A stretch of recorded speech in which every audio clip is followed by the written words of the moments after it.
Good afternoon, everybody. How are you? I'm okay. Yeah, today I'm finishing off grade B. Like I promised you yesterday, that it's only one module left, module 10 for grade B, which is titled Handling Parades. In case some of you who are doing grade B, you don't know some of the stuff that you are supposed to do, handling parades is one of them. That's why they put it as a last module from all the other knowledge that they wanted to have, which I've already imparted to you. The next thing that you must know is about parades, handling parades. I'm sure some you have seen, or you do it at your workplaces during shift change, or if there is functions, you also do parades. Parades is the things that we call discipline, which we were doing from grade E, right? You must learn how to conduct the parades yourself as a supervisor. You must know the stance of the parades, right? I'm going to come to that and I'm going to demonstrate practically the commands that you give to your security officers during shift change when it's time for parade, right? But before we go to that, I want us to start learning about the objectives. The objectives, one is about how to know how to conduct parades. And then number two, you must know the dignity of the national flag, which is like our national flag. It has got some dignity that it's not treated just like any other cloth. It has to be respected in a certain way. And we must also know the reasons why a junior officer salutes a senior officer. And then the things that you must not do to the national flag, right? As a matter of respect to it. All right. You must also know when to salute, how to salute, and the reasons why you salute. Right. Those are the objectives of this final module of grade B. Right. Let's start now from the beginning, the introduction of the parades. Parades and inspection. Inspection is also part of parade, because when you take them on parade, you must check if they are correctly turned out, the things that we did at module 9 grade E, guarding and patrolling. You must check if your guards are correctly turned out. Are they clean? The uniform is smart, ironed, boots are shining, they are sober. You check all those things. If someone is under the influence, you cannot go on duty. You have to return home. I have to look for a reliever, because you cannot perform security duties under the influence of whatever. It can be alcohol, it can be drugs. We don't do that. Right. So parades, inspections, saluting the national flag, formal inspections, and presentation of awards all play an important role in any security company. It is therefore important that the correct drills and procedures covered by this module are followed, which means everything that we are going to do in this module, you have to follow it as a supervisor step by step. Right.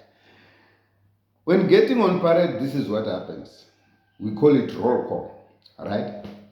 In movement. Roll call, you call the name of the person and they say, I'm present, right? And then the words of command now, and which I said I'm going to give you the whole list of the words of command which you command, and then your guards must act. They must get into the drill now and start doing the stance according to the parade commands that you'll be giving them. Right. To begin with, when getting on parade, the men and women detailed for parade will be correctly dressed, like I said just now, and on the side of the parade ground 5 minutes before the time laid down for the actual parade. So you must be at the parade square or parade ground 5 minutes before the actual time which has been set for the parade. Then now you must listen to the words of command. Number 1, fall in or form up. I will demonstrate practical after I finish the theoretical part. Fall in, it means you must be in, standing in lines, stretching your right hand to the next person, right? So as to ensure that there is enough space that is left in between for the stance to be able to be performed correctly. Right, so form up, then you say as you were, then they come back to the normal position. Then number 2, you say right dress.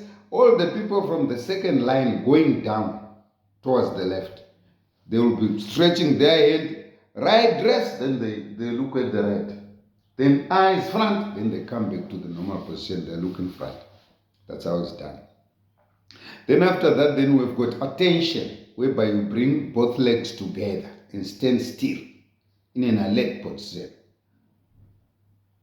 Then stand at ease, you relax, you spread the legs again. Then we've got right turn, you switch to the right. And then left turn, you switch to the left. Then about turn, if you are facing this way, you must face that way. 180. Right. Then open order march is 2 steps in front, first leg in front, then the right follows. I'm going to demonstrate practical so that you will see exactly what I'm talking about here.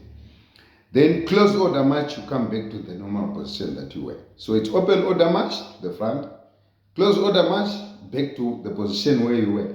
If it's more than one line of security officers, the second line will open order going to the back. Also left leg goes out first and the right follows. And the front goes to the front. And then say close order march, they all come back to their normal position. Then we have got now salute to the right. Salute to the right, this one. But I'm going to demonstrate as you were. Then you put your hands down. Salute to the front, you do it like this, as you were. Then you put it down also. And then from there, you can dismiss them. Or you can say stand easy and then dismiss. Those are the stands for a parade, including the numbering. When you say numbering, each security officer, starting from the beginning, say 1, the second one, say 2, 3. You are counting now the number. Is it still intact or the number that you want? That is about getting on parade. Let's go now to the history and forms of salute. Because salute is not only done, even these parades, they are not only done by security. It started with the army since World War I up to World War II.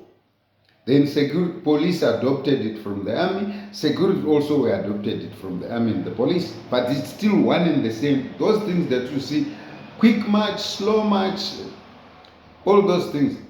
Exactly how the police conduct it is exactly the same way security conduct it. Right. So how to salute? All ranks will salute with the right hand. You can never do a salute with the left hand unless the right hand is incapacitated. Maybe you've got an injury and you can only use a left as an alternative. But traditionally, you use the right hand. Right. So an alternative can only be the left hand if in case you are incapacitated due to physical incapacitation. Right. When a subordinate rank wishes to address an officer or deliver anything to him, he will have 2 persons in front of the officer concerned, salute, execute his task, salute again, conduct an about 10 or otherwise left or right 10 when space is limited, and mark off in quick time. I'm also going to demonstrate that practically. Right.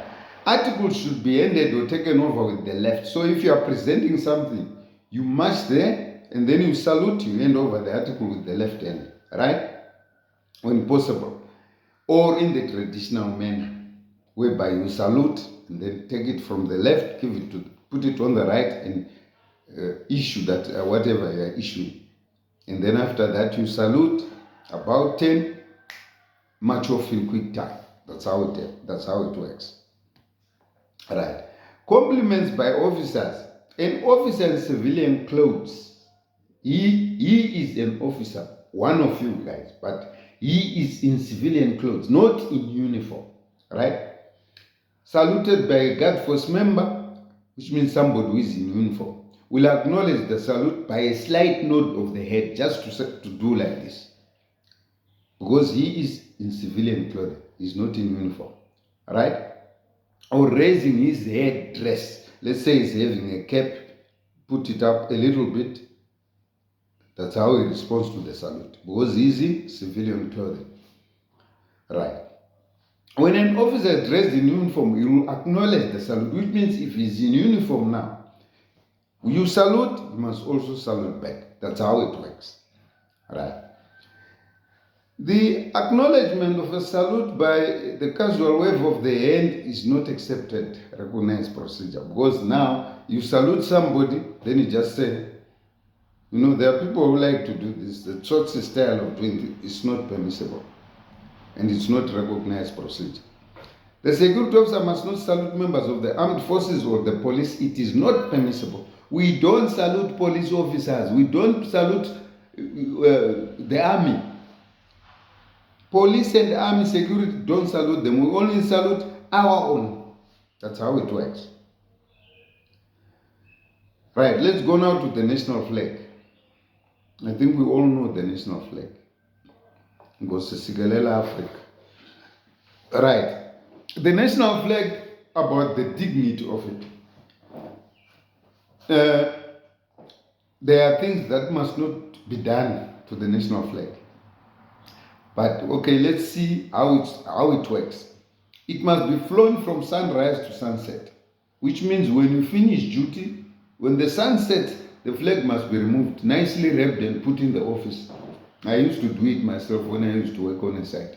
In the morning, as you get on duty, after finishing handover, takeover, you go and raise up the flag. So it must be flown only from sunrise to sunset, not at night. Like what I'm seeing these days, most of these embassies and so, they don't even take the flags off. But the dignity of the national flag, you must take it out. You must take it from the mast. It's at 6 or past 6 sunset. Then put it at sunrise, only during the day. And then it must be flown during company working hours. If it's maybe the company is working from 7 to 5, then it must be flown that time only. By 5, they take it down from the mast.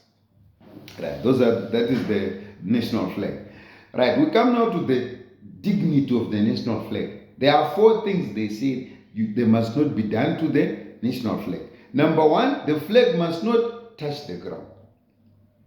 When you take it off the mast, it must not touch the ground. That's the respect of it.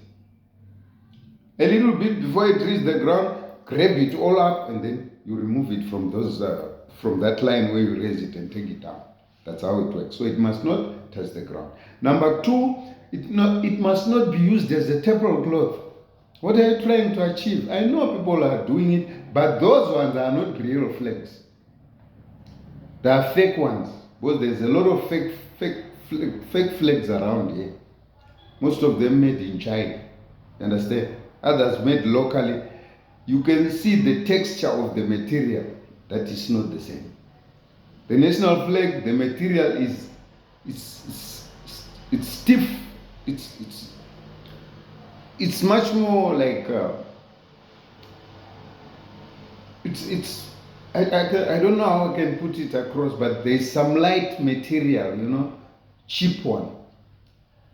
Then there's a original, which is stiff material. That is the flag for the national flag. And it's supplied by the government. You don't buy it in China shops or whatever. So it must not be used as a tablecloth. Number 3, it must not be used to cover a statue, no matter how important that person who is resembled by that statue was. Never use a flag to cover it. Number 4, it must not be used to start or finish a competition. This is what we see most of the time. People, when they win a race, it can be Comrades Marathon or whatever marathon or 2 Oceans.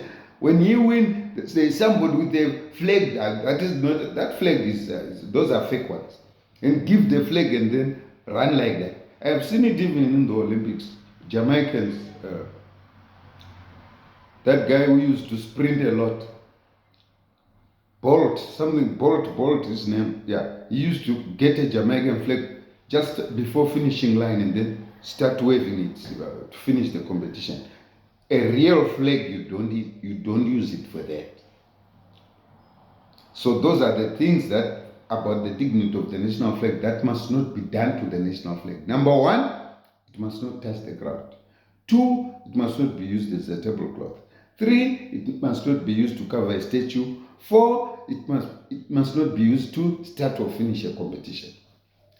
There is your question 1 there. List 4 things that must not be done to preserve the dignity of the national flag. The national flag must not, number 1, touch the ground. 2, be used as a tablecloth. 3, be used to cover a statue. 4, be used to start or finish a competition. Those are the 4 answers. Then question 2 says, why do subordinates salute a senior officer? The answer is simple, it's a form of respect. Or we just say respect there. Right. So those are the 2 questions. The last question is a true or false, which start by saying the flag must be flown from sunrise to sunset. It's true there. The flag must not be used as a tablecloth. It's also true. The flag must not be used to cover a statue. It's also true. We use the left hand when saluting. That's false. Right? That's it. It's out of 10 marks. So grade B module 10, handling parades, it ends here. And grade B also ends here. What I'm going to do tomorrow is I'm going to do the grade B final examination. As usual, when I finish a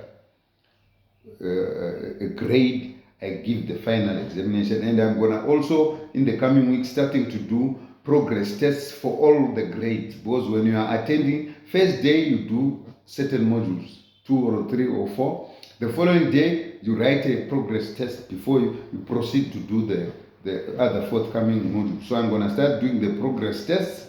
Some of the finals I've already uploaded. The ones that I haven't done, it's only progress for EDC. Then I'm going to also do grade B, progress test 1, progress test 2, progress test 3, because it's only 3 progress tests and 1 final. So tomorrow I'm going to do final, then I go now into the progress test. Thank you very much for being with me in your grade B that I was trying to share with you. I am seeing my followership is rising, the number of views, it's over now, 300,000. I don't know how to thank you. Thank you very much, and don't give up on me. I'm going to be beginning grade A. I think that will be from Saturday or Sunday. I'll start with grade A. Thank you very much. Don't give up on me. Like, comment, and subscribe to keep the channel going. Thank you. Have a nice day. See you in grade A.